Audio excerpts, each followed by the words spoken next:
1974년 스웨덴 스톡홀름 한 경제학자가 노벨 경제학상을 수상합니다. 그의 이름은 프리드리히 하예크. 당시 세계는 정부가 돈을 풀어서 경기를 부양해야 한다는 케인즈주의에 미쳐 있었습니다. 하지만 하이에크는 홀로 외쳤습니다. 정부가 시장에 개입할수록 그 끝은 파멸이다. 사람들은 그를 늙은이의 헛소리라며 비웃었습니다. 하지만 50년이 지난 지금 세계 경제는 어떻게 되었습니까? 멈추지 않는 인플레이션, 천문학적인 국가부채, 그리고 녹아내리는 화폐 가치. 하이에크는 이미 알고 있었습니다. 정부가 돈을 통제하는 한 비극은 반복될 수밖에 없다는 것을. 그리고 그는 죽기 전 인류를 구원할 단 하나의 해결책을 예언처럼 남겼습니다.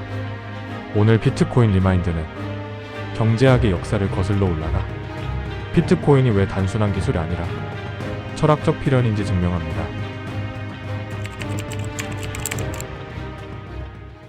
우리는 너무나 당연하게 생각합니다. 돈은 당연히 국가가 만드는 것 아닌가? 한국은행이 원화를 만들고 연준이 달러를 만드는 것. 우리는 이것을 의심하지 않습니다. 하지만 하이에크는 묻습니다. 왜 국가는 화폐 발행을 독점해야 하는가?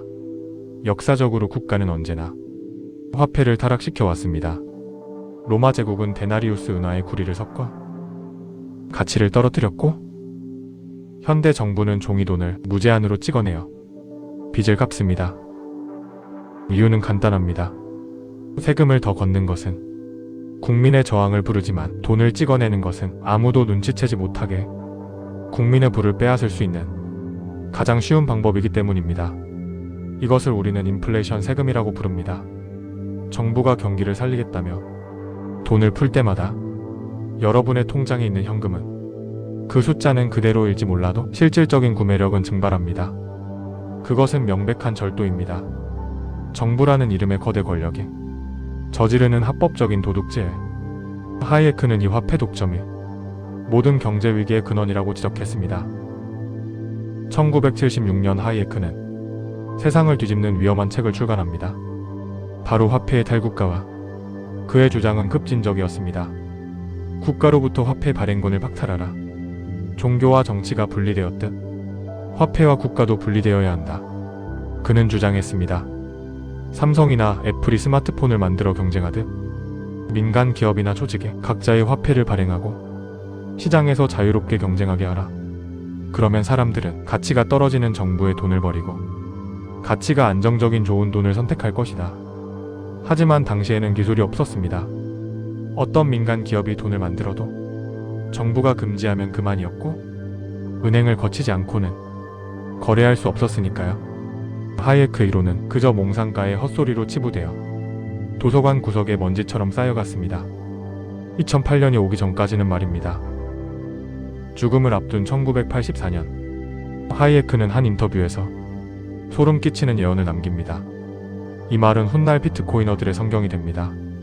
나는 우리가 정부의 손에서 화폐를 빼앗기 전까지는 결코 좋은 돈을 가질 수 없다고 믿습니다. 하지만 폭력으로 뺏을 수는 없습니다. 정부가 막을 테니까요. 그렇다면 어떻게 해야 할까요? 하이에크는 이렇게 덧붙입니다. 우리가 할 수 있는 유일한 방법은 교활하고 우회적인 방식으로 정부가 막을 수 없는 무언가를 도입하는 것입니다. 2009년 사토시 나카모토는 하이에크의 우회로를 완성했습니다. 비트코인에는 주인이 없습니다. 본사도 없습니다. CEO도 없습니다. 그래서 정부는 압수수색을 할 수도 CEO를 감옥에 보낼 수도 없습니다. 인터넷이라는 지하 통로를 통해 정부의 감시망을 피해 국경을 넘나듭니다. 하이에크가 말한 정부가 멈출 수 없는 그 무언가, 그것은 바로 비트코인이었습니다. 하이에크가 평생을 찾아 헤맸던 좋은 돈의 조건은 무엇이었을까요? 바로 희소성과 신뢰입니다. 정치인의 말 한마디에 수조 원이 찍히는 돈이 아니라 수학적 법칙에 의해 공급이 엄격히 통제되는 돈. 비트코인은 2100만 개로 고정되어 있습니다. 어떤 대통령이 와도, 어떤 전쟁이 터져도 이 숫자는 변하지 않습니다. 이것은 단순한 투자가 아닙니다. 지난 100년간 정부가 망가뜨려 놓은 화폐 시스템을 시장 참여자들의 자발적인 선택으로 정상화하는 과정입니다. 이미 하이에크의 경쟁은 시작되었습니다. 사람들은 본능적으로 알고 있습니다. 녹아내리는 얼음을 주머니에 넣을 것인가? 영원히 변치 않는 황금을 보관할 것인가? 정부의 강요 없이 노시장은 이미 승자를 선택하고 있습니다. 비트코인을 비판하는 사람들은 항상 이렇게 묻습니다. 비트코인이 돈이라면서? 근데 왜 아무도 비트코인으로 커피를 안 사 마셔? 사람들이 쓰지 않고 모으기만 하니까? 이건 화폐로서 실패한 거야. 하이에크가 살아서 이 말을 들었다면 아마 껄껄 웃었을 겁니다. 그것은 실패가 아니라 비트코인이 압도적으로 좋은 돈이라는 가장 강력한 증거이기 때문입니다. 경제학에는 그레샴의 법칙이 있습니다. 악화가 양화를 구축한다. 쉽게 말해 사람들은 가치가 떨어지는 나쁜 돈은 빨리 써서 없애버리려 하고, 가치가 오르는 좋은 돈은 장롱 깊숙이 숨겨둔다는 뜻입니다. 당신이라면 당장 내일 가치가 떨어질 종이돈으로 커피를 사시겠습니까? 아니면 10년 뒤 100배가 될지 모르는 비트코인으로 커피를 사시겠습니까? 쓰지 않는 것이 아닙니다. 너무나 소중하게 아끼는 것입니다. 하지만 역사가 증명하는 무서운 반전이 있습니다. 바로 티어스의 법칙입니다. 정부의 화폐가 타락하다 못해 휴지 조각이 되는 순간 사람들이 더 이상 나쁜 돈을 받기조차 거부하는 임계점이 찾아옵니다. 그때가 되면 대중은 생존을 위해 강제로 좋은 돈만을 요구하게 됩니다. 이것은 먼 미래의 이야기가 아닙니다. 이미 아프리카와 남미의 무너진 경제에서는 비트코인이 선택이 아닌 필수가 되었습니다.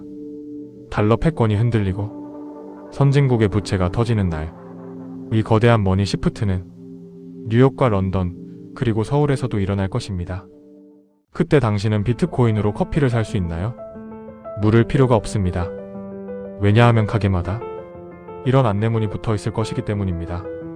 현금 사절 오직 비트코인만 받습니다. 프리드리히 하이에크는 비트코인을 보지 못하고 1992년에 세상을 떠났습니다.